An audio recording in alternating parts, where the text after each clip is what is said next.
Excellency.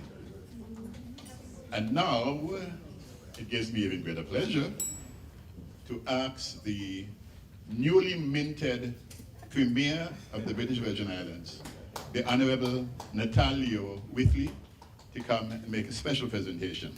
Yes.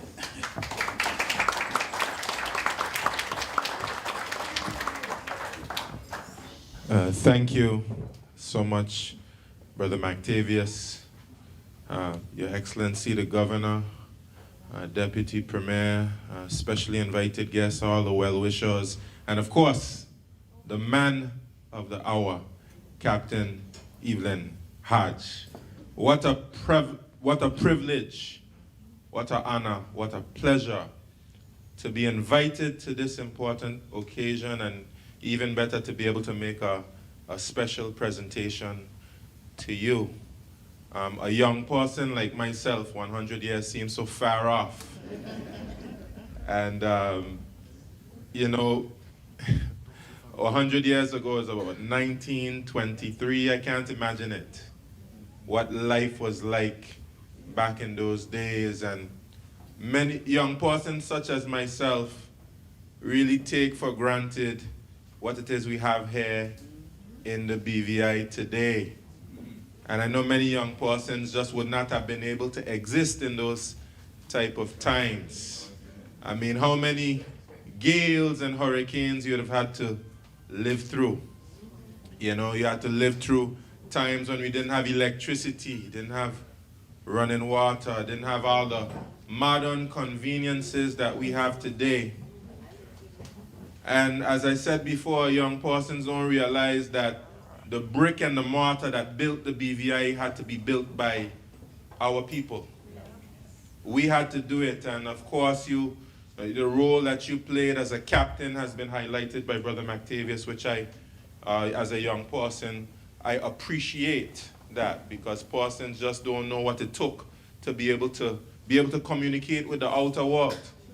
And the role that our captains played in our society and in our history just can't be underplayed. Of course, I have some great captains in my family history, like Claremont Davies and persons like that. But we know we had captains from the east to the west, played a very important role in the survival and in the livelihood of our people. But not just as a captain, of course, as a father, as a member of the community, and of course I know my mother is and she of course sends her birthday wishes to you, very close with your daughter, Sister Inez Archibald. And I just want to give a very special congratulations to your family. Because of course to be able to spend this amount of time with a parent is something that's denied to many. It's denied to many. I myself wish I had the opportunity to speak to my grandparents and great-grandparents, and to be able to be surrounded by your loved ones at a special occasion like your 100th birthday is truly something very special. I don't take it for granted that I'm a part of this occasion. And to see you in such good health is truly a blessing. I, as a young person, I wake up with aches and pains. But you walking in there and you just skipping and trotting into the Marias, and man, it's impressive. It is truly impressive. And as the governor said, I want to get a notebook and I want to write what you eat from morning till night. And I know a lot of it came from really hard work. So I want to say on behalf of the government and the people of the Virgin Islands, on behalf of my family, I want to wish you a very special 100th birthday. And of course we have a basket as well as the customary check that centenarians receive from the government. I don't have a card from the king, which is but I just have this small token for you. Just, you know, nothing can really reward you for the service that you have given to our community, but this is just a token of us saying a very special thank you to you. And we look forward to many more years. from you because you look like you're able. And Sister Inez, you have good genes. So I can see why they're looking towards that 125 years. You have wonderful genes. And I'm looking forward to you all celebrating many more birthdays together. Thank you and God's blessings to you.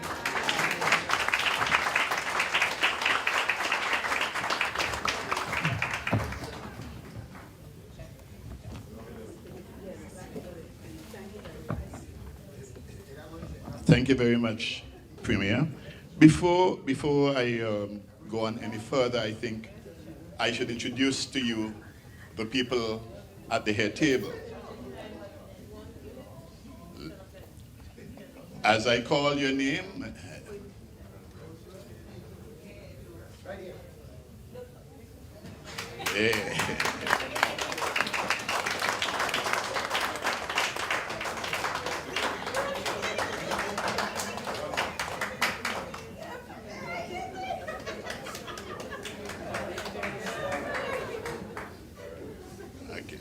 Okay, at this time I'm going to introduce the lovely people at the head table, just in case you don't know who they are. As I call your name, could you please stand so they would see who you are? So I'm going to start from the far side and come to me. At the far side we have Naomi Turnbull, sister, youngest sister. We have something which was a surprise to me. I drove a lovely lady from the service down here, and she asked me who I was. And I said I was the son of Mr. Evelyn. And I asked her who she was. She said she was the daughter of Mr. Evelyn. So let me introduce Mrs. Jenny Hodge, daughter.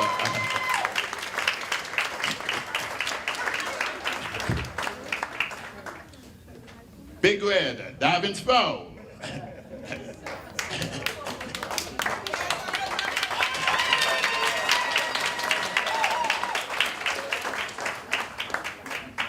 Thank you. The youngest daughter, Evelyn.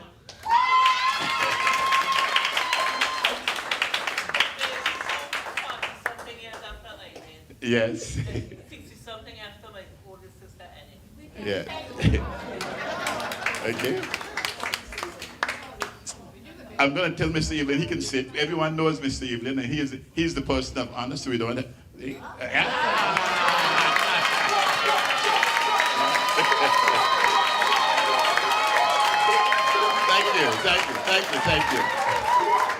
Thank you. Yeah.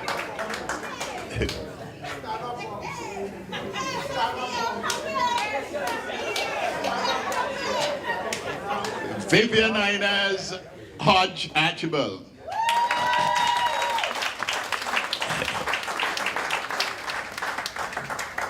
Miss Bernie Turnbull.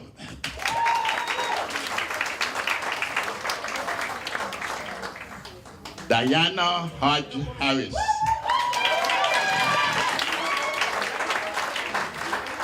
And seated right next to me, the next voice you're going to hear is none other than Annette Chukutu.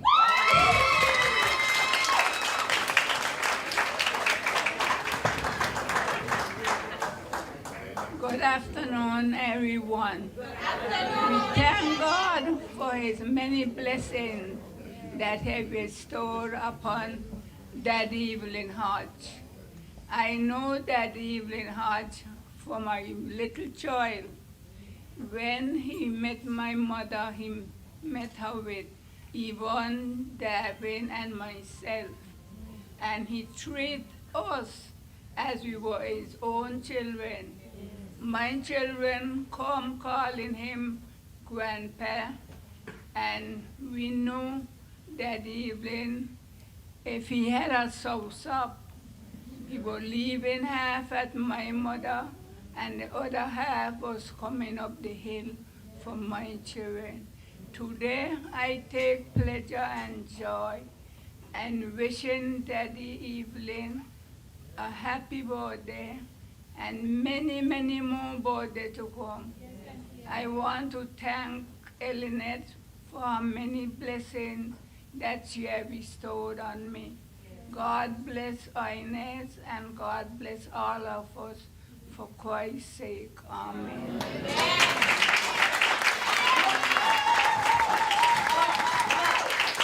Thank you. Thank you very much. And now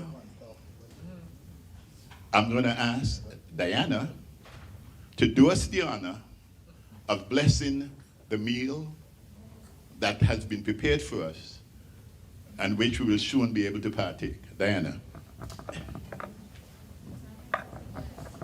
Let us pray. Thank you, Lord, for this day. We thank you for your presence here with us. May your Holy Spirit abide with us forever. For the food that's prepared today, we thank the people who prepared it. Bless their hands, oh God, and let it be fitting to us, feeding our souls that we will continue to serve you through Jesus Christ our Lord. Amen. Thank you very much, Dan. I've learned something new about you today. You and me were classmates all the way through school, and I didn't remember that you could pray.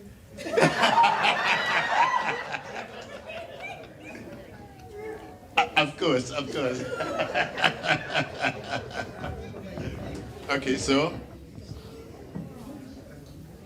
I'm going to hear from Lorna. Yeah. Okay, yeah, okay. So, ladies and gentlemen, for the next few minutes, meal has been prepared. The head table will be served. And then after that, we will be progressing tables to the buffet section. So for the next couple of minutes, enjoy the company around you and get to know one another better.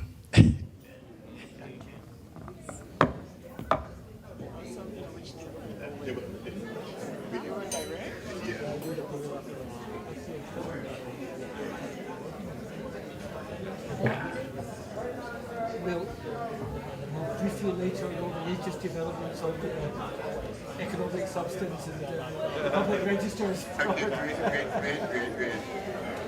I'm interested in hearing.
own.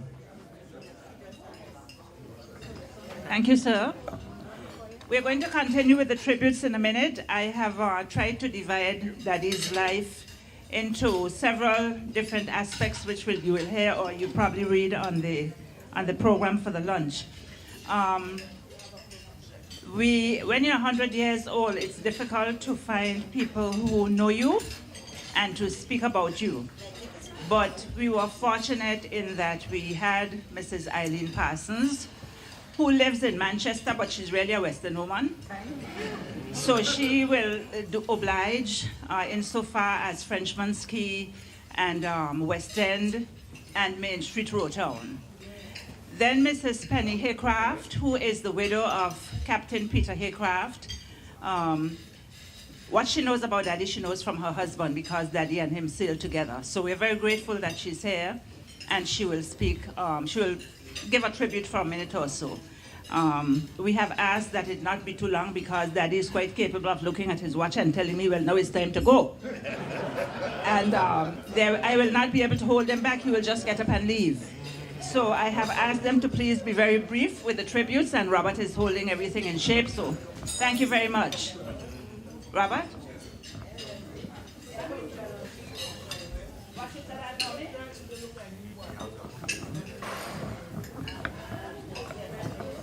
The first tribute will be given by the Honorable Eileen Parsons, and it will talk about West End and Roadtown.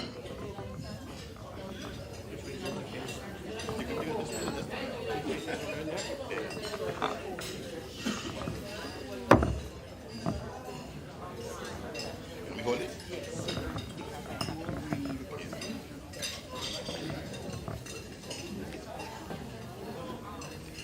Good afternoon, Good afternoon. friends, and what a great occasion to celebrate family and friendship. I am Eileen Parsons, the 100-year honoree's cousin-in-law. I know some of you are saying everybody's her family, but you will soon find out how. 6 months after graduation from Charlotte Amalie High School in St. Thomas in 1949, I married my West End boyfriend, a Zion Hill school teacher named Vernon Parsons. 6 months later, I moved from St. Thomas to his home village, West End, which was my first home village, West End. In short order, I was introduced to my new family, among whom was a young Evelyn, his brother Archibald, and their father, Brother Arthur, Vernon's uncle, his mother's brother. Like most West End men of the time, a better part of life was spent on the sea, and young Evelyn was no exception. The family owned a sailboat named Hilda, always called the Hilda. The family men, young and old, would go out with seines and other fishing tackle to reap the harvest of the sea. And reap they did. Sometimes the Hilda would be out for days to return laden to the waterline with fishes. Selling runs would be made to St. John, St. Thomas, and Roadtown. A large portion would be placed in the kraal on the bay below Brother Arthur's house for family and villagers' use. Evelyn, like his father, brother, and cousins, lived the better part of his life on the sea. Evelyn could stay in his yard above the road and see when bonitos were beaten coming down the gut. The gut used to be the water between Frenchman's Quay, the quay, and Tortola, the mainland, or as used to be said, the mainland. Evelyn had the ability to dive to clear a seine that got caught on the bottom. That was a skill shared by all West End men. Evelyn had the ability to handle a tiller stick and could steer the Hilda from sea to shining sea, from shore to shore. A West End man would tell you, quote, "A going Roadtown from the towers, and are only making one tack. Are heading for Flanagan Key and tacking straight for Rotown Wharf, and so it was. Like his father, Brother Arthur, uncles, Brother John and Uncle Henry Carl Potter, and all his Western male ancestors, Evelyn's knowledge of the sea was phenomenal. Like them, he could tell when it was a northern tide, a southern tide running. At a glance, he could tell a hard nose from a cavalli. The best islands to find whelks, conchs, turtle eggs. And they did not really eat whelks, conchs, and lobsters. These, to my St. Thomas amazement, were mostly used as bait for fish pots. Evelyn, Chippy, was a West End man. That's West End. Rotown. The years went rolling by, causing disruptions in lives. I moved from West End to Rotown in search of employment, which I found with government. Soon after, my husband was transferred from Zion Hill School to Rotown's primary school, or the Long School. Evelyn and his Rhoda's precious daughter was fortunate to be blessed by heaven, and on passing the primary 5 exams, she was one of the 5 or 6 to be admitted to the then Holy of Holies, the BVI Secondary School. Living arrangements in Rotown were minimal to almost non-existent. Evelyn and Rhoda made a life-changing decision to move to Rotown to give their precious child a safe haven. I had the joy of teaching this precious child in Form 2, a class I just love. Premier, a young and beautiful Medita Malone was also a child in that precious class, and how she was loved. Evelyn and Rhoda acquired living quarters in a house rented from Mr. Ivan Hodge, Mr. Wani. Vernon and I lived 3 houses down from them on Rotown's only street, Main Street. Evelyn found employment at Tortola Shipyard, where his West End cousin, Wilfred Smith Fisher, was manager. The shipyard was owned by Sir Alan Cobham, and his son Jeffrey was the local overseer. Sir Alan was a lamb at the level of passenger service that existed in the territory, and he set out to improve it. He brought in a state-of-the-art passenger launch named the Youth of Tortola, and sailors were needed. The captain was one Mr. Peter Haycraft, who had been lured here by Sir Alan. Soon, Evelyn's knowledge of the sea and his competence on the sea were discovered. No doubt, his cousin Wilfred Fisher had a big hand in the discovery. He was transferred from the shipyard to be a sailor on the Youth, one of the first. His cousin Vernon was no longer interested in the very low-paying teacher's position, and he resigned. He, being a West End seaman, accepted a position on the Youth as the purser, the first. To fatten their living, Rhoda opened a cook shop from their home. This soon became a hit as news of her very good cooking spread.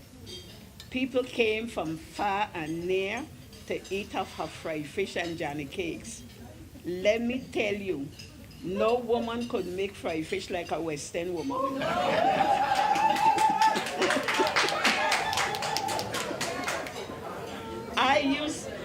I used to leave Rotown and travel to West End to get fried fish from Lucy, after her Vivian and Inez and Inez.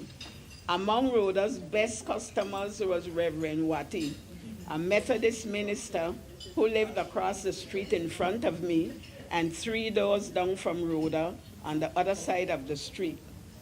It is said that Mr. Haycraft soon realized that in Evelyn, he had more than someone to tie and loose the boat, someone to help passengers and their luggage on and off. The hands that held the Hilda's tiller stick soon became adept at the wheel. He already knew the seas between the BVI and the USVI. He knew the difficulty of the seas in Steve May's Passage and how rough Tuxedo Bluff could be. Long story short, he could maneuver the youth to the joy and utter amazement of Captain Haycraft. He and Vernon would be up early in their sparkling uniforms and proudly walk down the street to the wharf to perform work that they both enjoy. They were with their first love, the sea. On return from St. Thomas in the afternoon, Evelyn could be seen with a pet milk box on his shoulder, which contained his shopping done in St. Thomas for Rhoda's cook shop. Within a short time, Evelyn earned the right to be called Captain Evelyn Hodge, a name he was called even after his retirement from the sea. The West End man had earned his sailor's badge on a different vessel, far from Frenchman's Quay, where the Hilda was always tied up. He went from the Hilda's tiller stick to the wheel of the youth. I honestly believe he misses the sight of bonitos beating down the gut, misses the danger of diving to clear a hook scene, misses the domino games in the manhouse and the quay. The blood of a generation of West End men run in his veins, including two uncles, Joshua and Reginald, who perished on the Fancy Me. Evelyn, Chippy Hodge, is still a West End man. Thank you.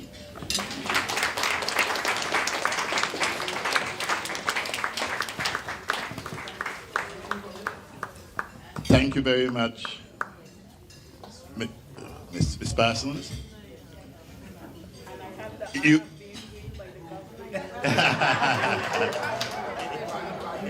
You've heard about the youth of Tortola. There was the other boat, a yellow one. What was the name? The Tortola Sunshine. Now, who's next? Now it gives me great pleasure to call Mrs. Penny Haycraft to come and give her tribute.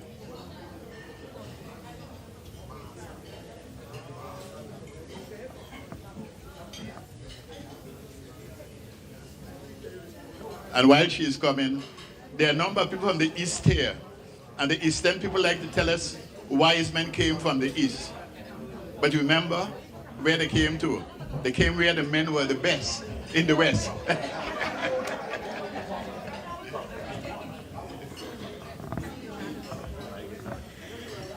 Good afternoon, everybody. I unfortunately couldn't hear everything that Mrs. Parsons was saying just now. I would love to have a copy of her speech. That would be very interesting. But when Ines called me and asked if I would give a few remarks, I had to cast my mind back 60 years. But you know, sometimes it's easier to remember things 60 years ago than it was last week or the week before. But in 1960, I arrived in St. Thomas.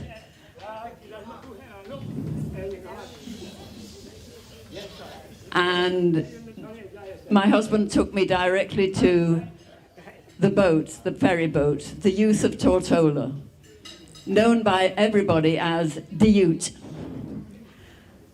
And Peter had applied for and been given the job as captain of the Ute. So he had arrived a month earlier. And he and I, we never got over the warmth and the friendship that we received from Captain Hodge and everybody else on the boat. The previous captain had already left the island, so Captain Evelyn was very much responsible for showing Peter the ropes, even how to get to St. Thomas and back. And in those days, it was very civilized because the ferry boat left at 9 o'clock in the morning and returned at 4. There was none of this rushing backwards and forwards. And perhaps the biggest disagreement they might have had, if it was a disagreement, was about punctuality. Peter had spent 10 years in the British Merchant Navy, where punctuality was very important. And he soon found out that the Caribbean didn't have quite the same attitude towards punctuality. And I can still remember the afternoon when he was getting ready to leave to come back up here to Tortola. And it was probably Captain Evelyn that said, "But Captain Haycraft, you can't leave yet because Mrs. De Castro's birthday cake hasn't reached." And I can well imagine Peter looking at his watch, puffing on his pipe and going, well, we'll see. And fortunately, it wasn't too long before somebody called out, "It done reach, it done reach." And they loaded up the cake and came back. But have I lost that? No. But I could well imagine that I would not be standing here talking to you if he had left that cake in St. Thomas. In fact, not long after that, I went down with him for the trip, and I'd been shopping, and I was out at Pueblo's and couldn't find a taxi to get back to the waterfront. And I just about made it. I don't really think he would have left me behind, but he was very insistent that the boat ran when it should. Now, sometimes I would go down and we would spend the night in St. Thomas, because the youth of Tortola did a round trip Monday and Tuesday, and I have to tell you that if you wanted to travel in luxury, you paid $10 and you sat on the upper deck in the sunshine. However, if you didn't have $10, you could do the round trip for $7.50 and you would be down below. Don't talk about air conditioning. There was nothing like that. And then on a Wednesday, the boat would stay in Tortola for maintenance and go down Wednesday afternoon. So Wednesday, Thursday, Friday, it would spend the night in St. Thomas. And when I went with him, we would sleep in the cabin, which was in the front of the boat, down below, with an open hatch under the stars, without a care in the world. And this is tied up on the waterfront in St. Thomas. Well, I wouldn't want to do that today. So there were happy days, and we were made so welcome. I know that that had a lot to do with the fact that we changed our plans. Peter came on a 2-year contract, but here I am still.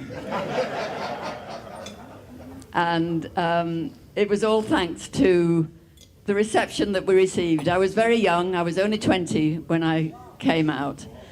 And when we didn't stay on the boat, we stayed at the Grand Hotel, which was in Emancipation Gardens. And that cost the grand sum of $12.50 a night. And, you know, I can still bring back the smell of the rush mats on the floor. But I can also remember the cockroaches. And as a young English girl, it was quite hard to get used to those. But you know what? If you're determined, you'll get used to anything. And I just would like to thank everybody and anybody who had anything to do with making the years so happy. Thank you.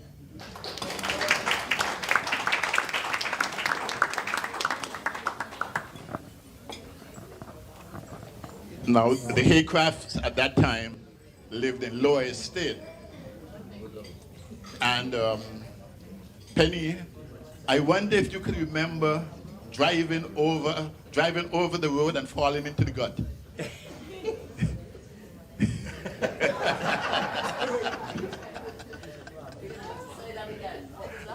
I wonder if you could remember you, Peter, and a young baby driving into the road and falling into the gut. Oh, yes.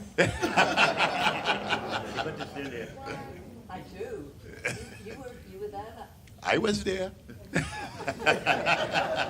guess I was more concerned about the baby. Yes. So as I said, they lived in Lower Estate.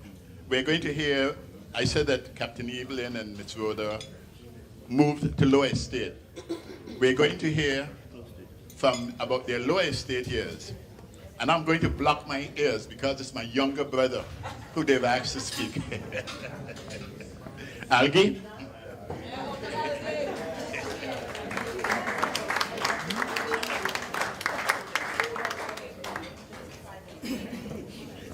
Good afternoon, everybody.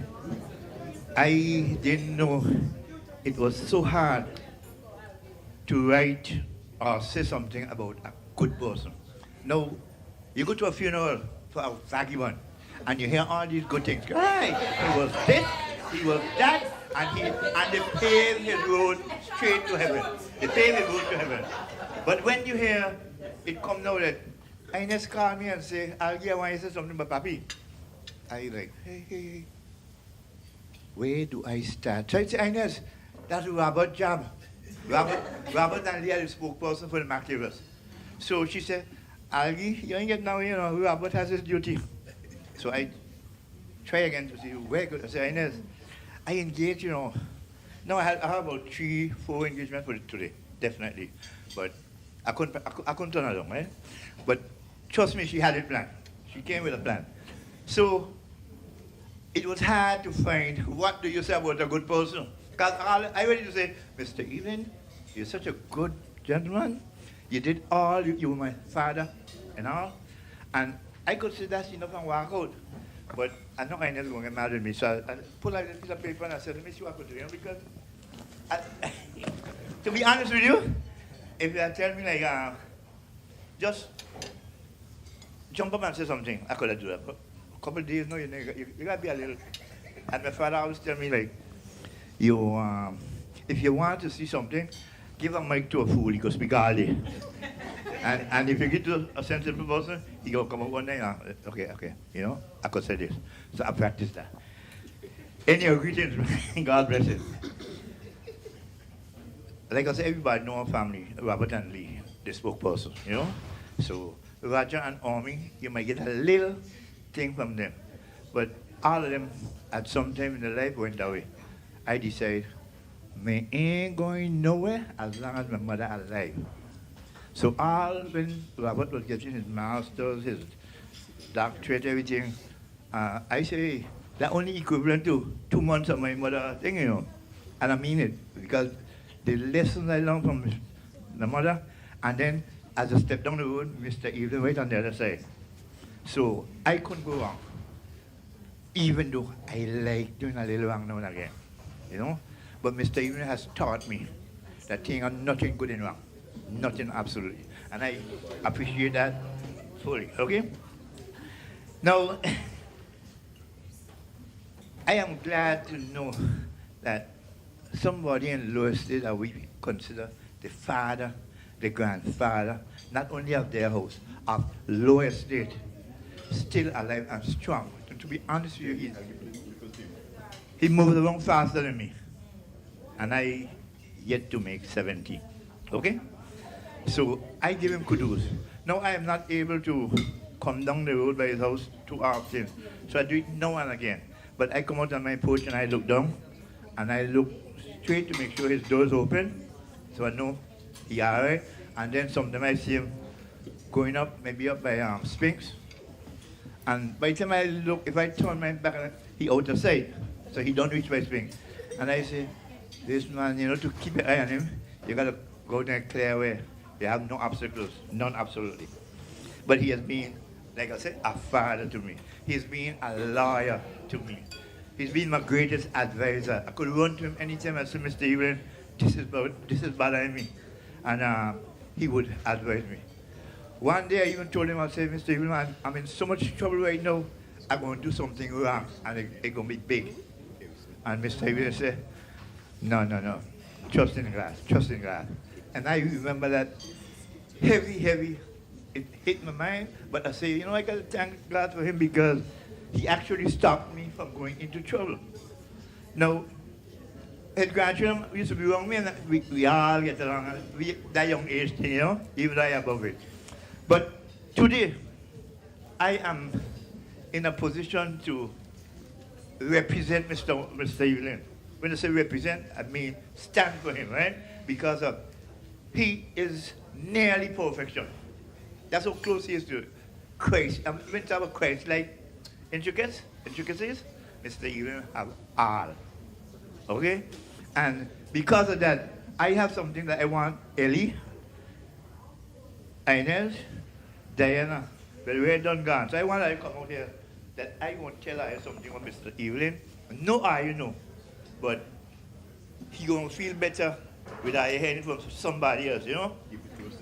He gonna feel better with hearing somebody else let I know that he know and I know that you know. So we gonna remind I. So please come out here and let's get this thing going. Anyway, out here is all right, you know, just you want me to come there? And then no problem. Mr. Evelyn, I take it on me. I take the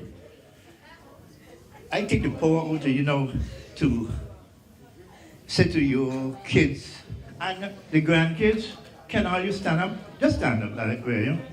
Because I know Mr. Evelyn wants all you. And I'm not leaving out great grands either, you know, because of all you do. Look, Mr. Evelyn say when I speak over, okay? So we're gonna get along. And this is what Mr. Evelyn would like to be transformed to his children, his grandchildren.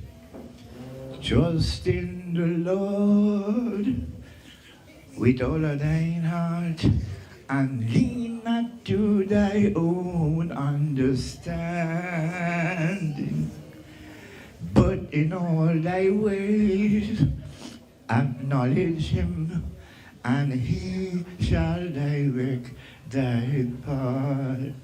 So now tell me, are you searching for solutions and the answers so hard to find?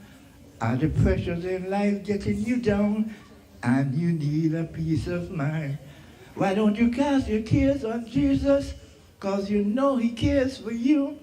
Is there anything too hard that you think he can't do? Trust in the Lord, oh yeah, with all of thine heart, and lean not to thy own understanding, but in all thy ways acknowledge him, and he shall direct thy path.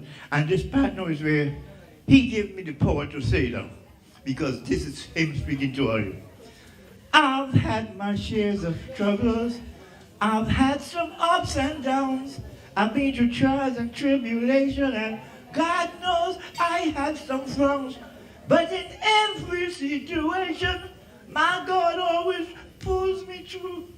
And if you put your trust in Jesus, he'll do the same for you. Trust in the Lord, oh yeah, with all of your heart, and lean not to thy own understanding, but in all thy ways acknowledge him, and he shall direct thy path. Trust him, trust him, trust him. Would you trust my Jesus? Trust him, and thou will have great faith and good understanding. Trust him. Would you trust my Jesus? Trust him, and he shall direct thy path. And to end it with a vow, I would like to hear you say, I will. God's name, we all will. Thank you, Mr. Evelyn. All the best to you.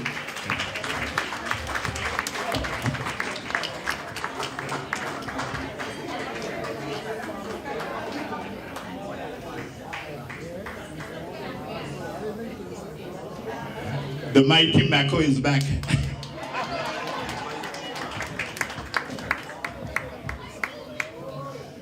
The next tribute will be given by one of the grandchildren, Miss Kateri. Katerian. But I tried to figure out how they say it, right? So I had no idea my own situation. So I couldn't. Good afternoon, everyone. I am Mr. Evelyn Hodge's favorite granddaughter. Just joking.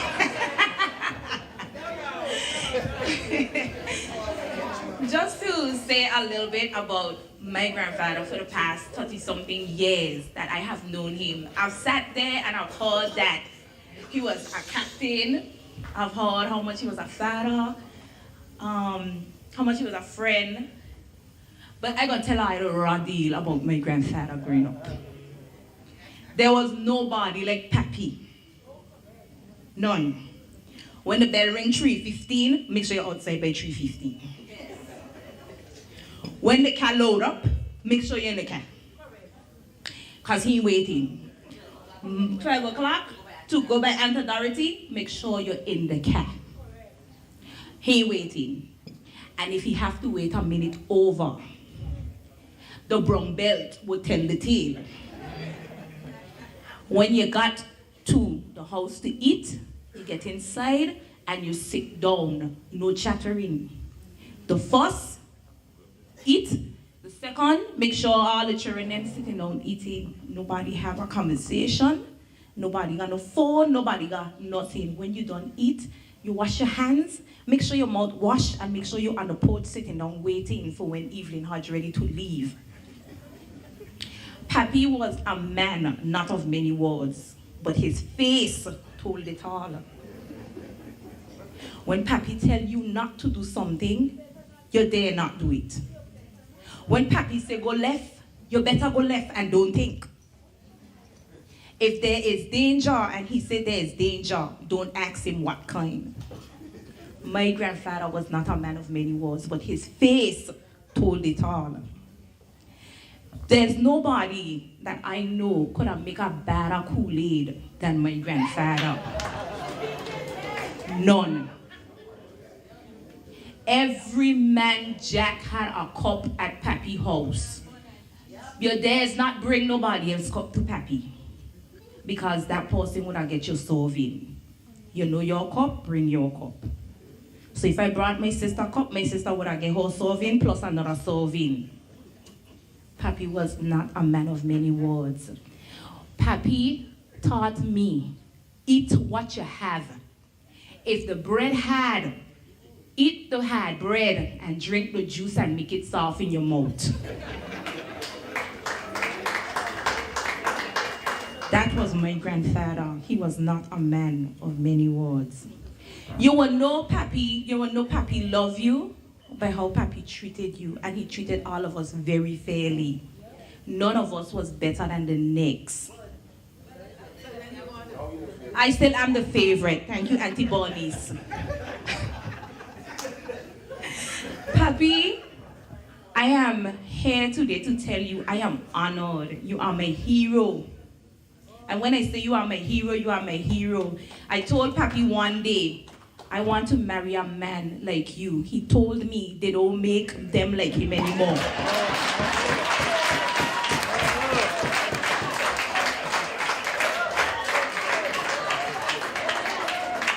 I am grateful. I am grateful. And I'm telling all of you in the room, family, friends, cousins, I come from a family on my mother's side, and yes, on my father's side too, but we're here honoring Pappy. I come from a family that love like no other. When I say they love like no other. Everyone is remembered.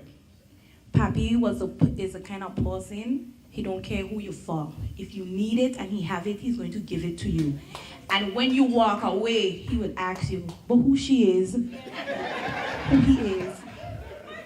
That is Pappy. Pappy have told me one day, you give what you have. If you have $5 and your neighbor asks you for it, give it. The Lord will give you back double. And I've kept that with me for a very long time. Even though sometimes I could be selfish, Pappy would remind me, give it. It is okay. But I love my grandfather. I am grateful and I'm honored at this 30-something years of life that he still chose me to be his favorite granddaughter.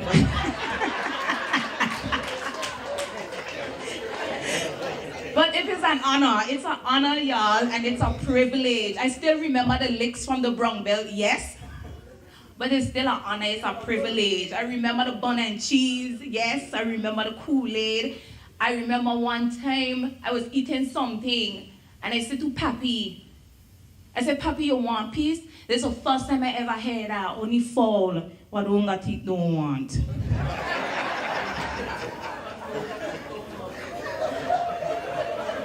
Papi was the first man I heard say to me, water boiling for fish and fish don't know. All Mary birds sleep on the ground and what? Okay, this was my grandfather. He was not a man of many words. He didn't have to lecture you. When he told you those things, you better know what coming after. Laugh and cry, live in the same house. These were things I learned from him. I learned how to make a boat out of coconut shell. I learned how to make a catapult. So much. I learned how to clean a goat head from my grandfather. So many things I learned from Papi, but I'm grateful and I'm honored. I come from a family of love. I come from a family who cares. I stand here and I watch most of my family here, people that I know as neighbors, my elders. I watch everybody in this room and I know that I come from a place of love, and I'm grateful that it started from this man right here. So Papi, happy 100th birthday.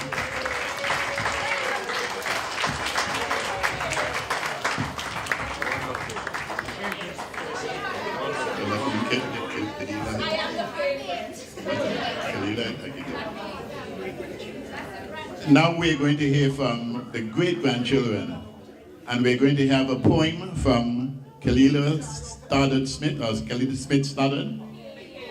Kayla, make it.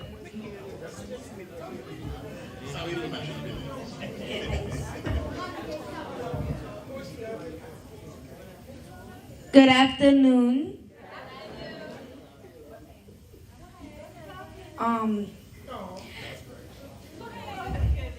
I have a poem to say to my great grandfather. Happy birthday, Papi. I am glad that you made 100 years old, and I want you to know that you are loving and kind, great and very handsome. And you are the best great-grandfather by far, and I hope you still be standing at 101 years old. I remember you told me your life have a purpose. I just have to wait and see, and I am glad that I am here to see it. I wish you the best birthday. Happy birthday, Papi.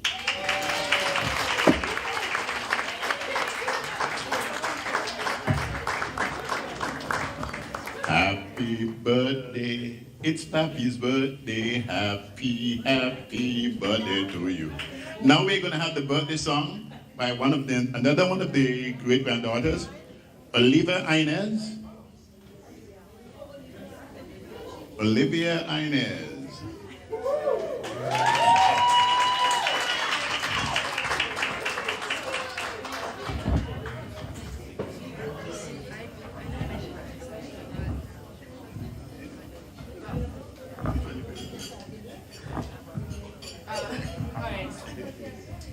Good afternoon, everyone. All right, I want to sing happy birthday to Papi, my great-grandfather. I'm so happy that you're here right now. So I'd like everyone to join me in singing happy birthday for the one and only. All right, 1, 2, 3. Happy birthday to you. Happy birthday to you. Happy birthday, dear Papi. Happy birthday to you.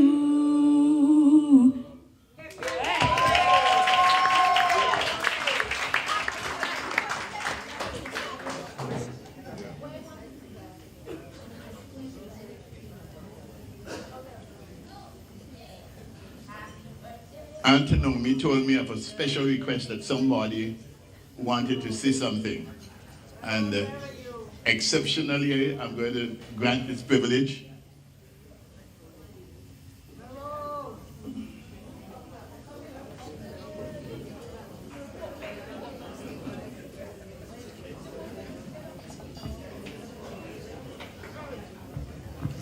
Good afternoon. It's me, Mary Rose, again. Well, I didn't know Uncle Willie in the older days, but I know Uncle Willie in the younger days. I met Uncle Evelyn by going at the tumbles.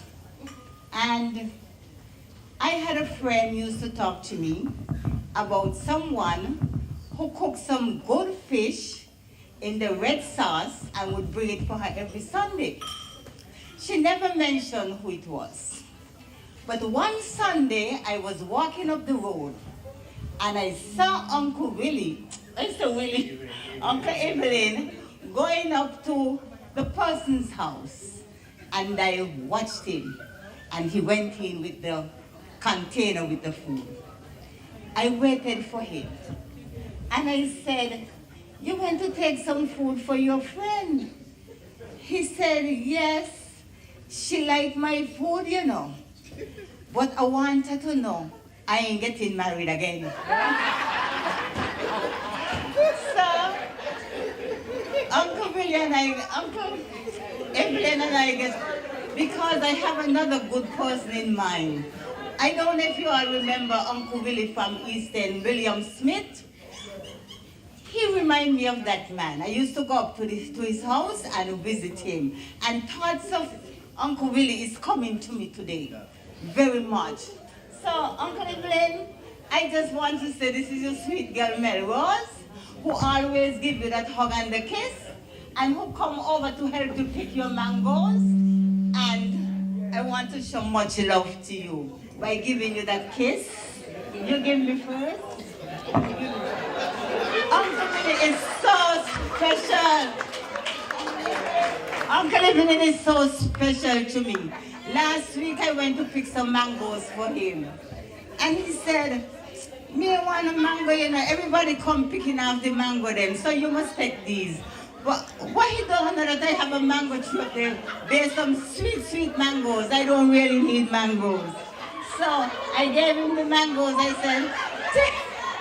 said, take them over to and know me. Uncle Evelyn, please stand up and get your special hug. Come get your special hug. The one that you give me all the time. I know you don't tell me you ain't getting married again. I love him so much. Okay.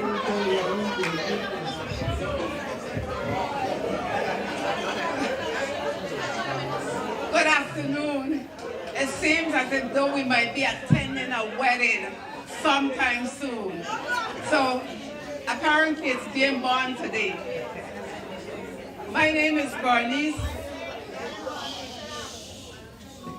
Yeah, I'm holding my mic up. I have to run, and that's why I am speaking now. My name is Bernice A. Turnbull. And Uncle Evelyn, I call him Uncle Evelyn because I came into the family in 1964. That's when I started to court my late husband. We got married in 1966, and I became a member of the family from then. He died in 2016, so that was 50 years of marriage. And from then, thank you. From in 1964, when I became a friend of the Turnbull and then a member of the family, I met Uncle Evelyn, Aunt Rhoda, and all the other family members.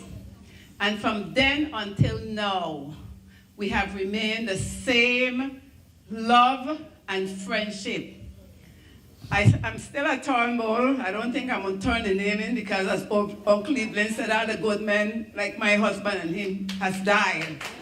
So I'm not going to change the name. I want to keep that name. Ashley over there laughing. I mean it.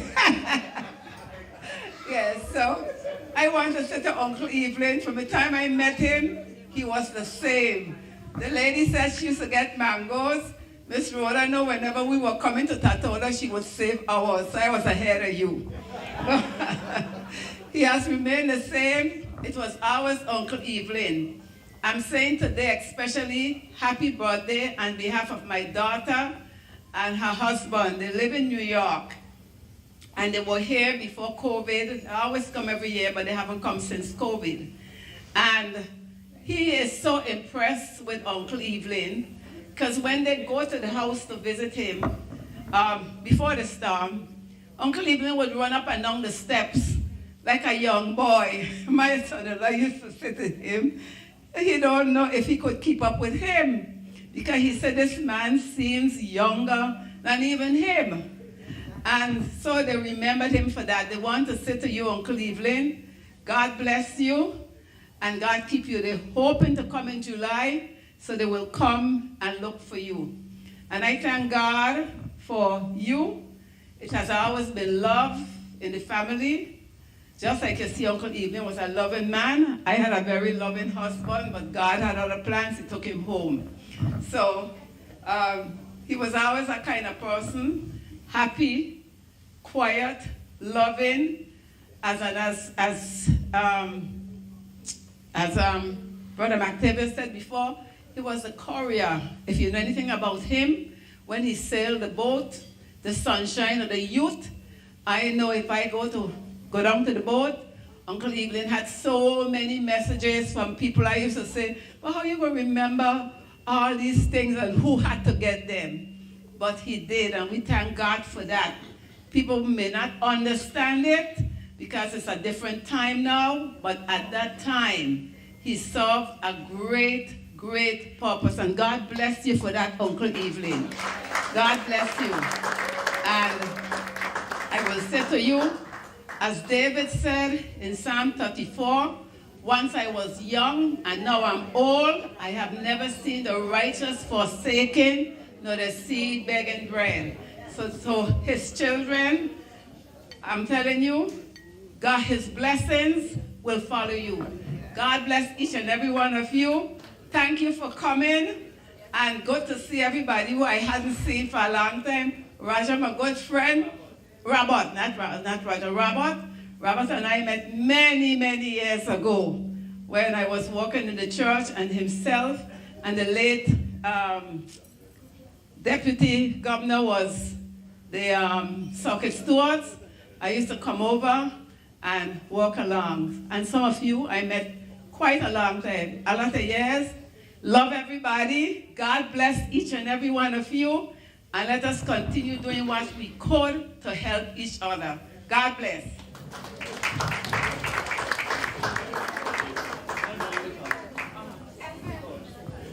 Good afternoon, everyone. There are 3 young men in here that I want to acknowledge that my father took them in as his kids. Dr. Vanderpool, Dr. Pickering, Dr. Potter. My dad made sure they did 1 and 1 plus 2. Not 1 and 1 is 11. And I am glad that they're here today to see him celebrate his 100th birthday. Even if it was a candy, especially Dr. Potter, he got it. Dr. Pickering, he would fuss about the hair on his head. He need to cut it off. You need to tell that child, cut that hair on his head. Dr. Pickering, Dr. Vanderpool, he would be fussing with him. Boy, come down off your toes when he's walking. I was younger than Dr. Pickering, but Dr. Vanderpool, sorry, I remember that. Dr. Pickering and I are classmates. Secondly, I want to acknowledge that he's only nephew or family member on his brother's side, Evelyn Hodge. I also would like to thank you for coming. I would also like to acknowledge Daddy's stepson, David Henley, and his wife, Judy. I can't say enough. David is Daddy's child. Many times he's talking about my boys, he would say David. And I would keep saying, Daddy, not David, it's Jovan you're talking about. No, it's David. Until the end he realizes it's David. I would also like to thank a special person in here, Einstein Samuels. Oh, yeah. If Daddy walked down the road, I know. If she doesn't see him, I know. She gets on the phone and she said, Eddie, I haven't seen Mr. Evelyn for the day. he just went down the road. I have many pictures that she sent to me with him crossing the street. And she would make sure that he's okay. To all that is here this afternoon, I thank you all for coming to celebrate with us. I am not going to leave out one person, Ashley Ritter. As Ashley get to the house, Daddy would come in, he said, this boy here, but I hear his voice, I said, Daddy, that's Ritter, that's Ashley. When he comes see me, and I hear sit down talking with him, so I'm going to call you back, okay? So Ashley comes in front of all of us. I am so glad that y'all are here for me. Thanks for coming. I haven't seen you in donkey years, but this brought us together. And there's one person that I'd like to acknowledge again as well, the Premier. He was Janine's best friend, my daughter that Daddy raised, and she passed in 2018. And I know today he would not have missed it for the world. He stood up outside of her funeral that day with her picture. Like if he didn't hold it, nothing would go right. When I took it from him, he was still trying to hold on to it. Natalia, Premier Whitley, thank you for coming. Algie, Robert, my dearly beloved brothers, my brother, Bobo Octavius, thank you. Again, thank you for everything. Carol, thank you for taking care of Daddy like there's nothing. I didn't leave you out. I didn't leave you out. Thank you for taking care of Daddy. Inez, may God continue blessing you when it comes to Daddy. Don't mind what hour the day it is and you can't find Daddy. I am in Florida and you call. You hear from Daddy for the day? 5 o'clock in the morning, you're on the phone. 10 o'clock at night, I hear from Daddy. Thank you so much. There's a sister that everybody thinks pushes me around. You don't. It's just that you want to know what is going on and how we are doing. And know me from the bottom of my heart. Thank you, and Aunt Dorothy. Thank you so much. You make sure he has clean clothes to wear. And every day, if he doesn't come, one of us know he didn't come to eat. Thank you. I love you from the bottom of my heart. Alrighty? Terry, you're Daddy male woman. Everything I want. Terry, go over to Papi. Papi need his phone fixed. Papi need a case of water. She leaves her job and she goes.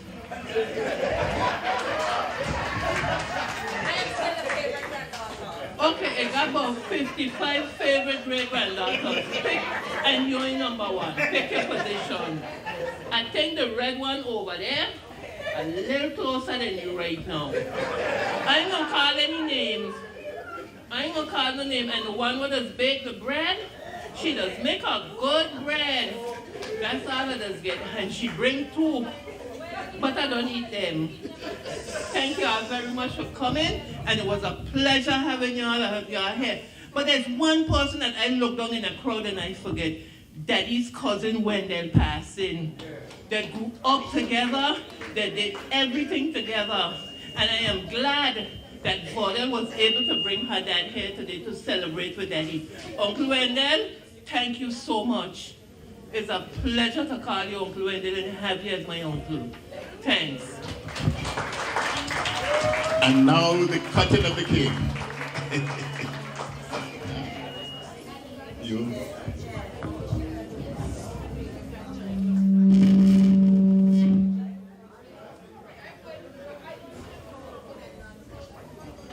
This song is dedicated to my dear cousin. He can say that I have so much, I mean so much to thank you for. And I want you, the audience, to join in with the chorus and sing. I've got so much to thank him for. When I look around and I see the good things he does for me, I know I'm unworthy of them all. For the blessings he freely gives viva yo. My love to him I've got so much to thank him for. Sing, I've got so much to thank him for. I've got so much to praise him for. You see, he has been so good to me. When I think of what he has done and where he has brought me from, I've got so much to thank him for. Sometimes while on this way I knelt to stop and say, Lord, I thank you for what you've done for me. One day I'll reach heaven's shore, please. Let me kneel once more. I've got so much to thank him for. He said, I've got so much to thank him for. I've got so much to praise him for. You see, he has been so good to me.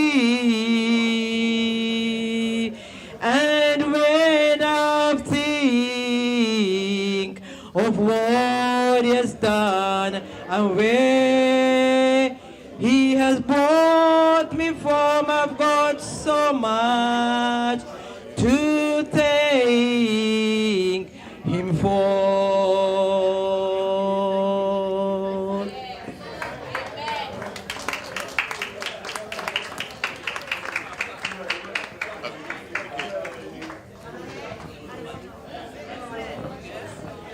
There is one person in this room that I have forgotten, and her name is Antoinette Skelton, aka Edna. Edna makes sure every Friday Evelyn got his food for Friday, Saturday, Sunday. So please, y'all give Miss Skelton an applause because she's always there for him. Thank you. And now the cutting of the cake. Naomi, Olivia.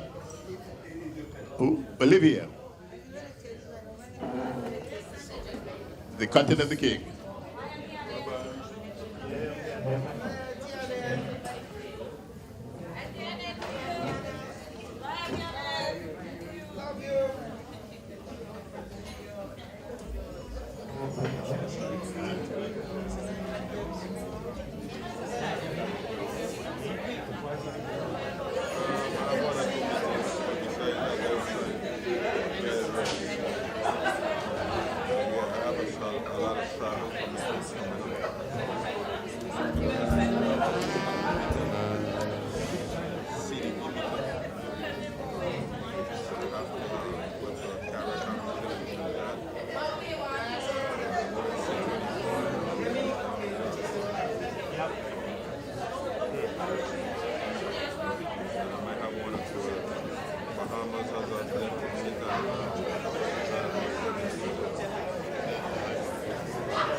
Amen.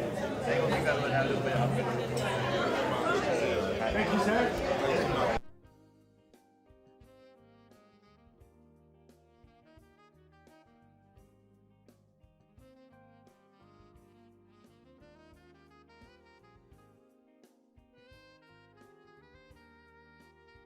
I know that. And this is for the mother. This lady keeps me good order as well sometimes. Only lady who will make me away.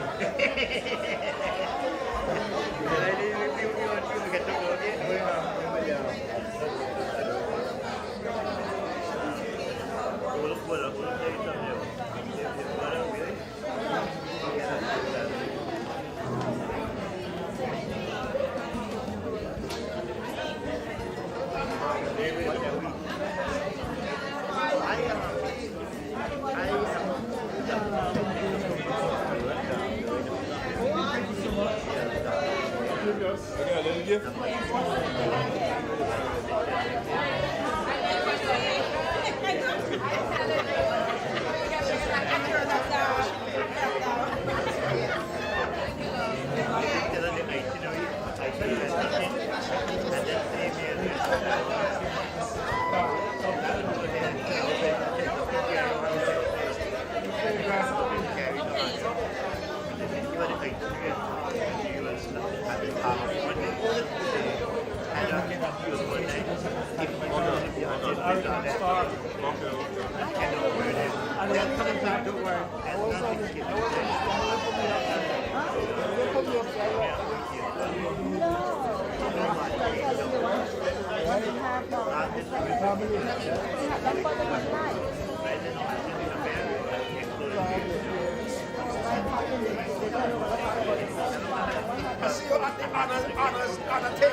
Thank you.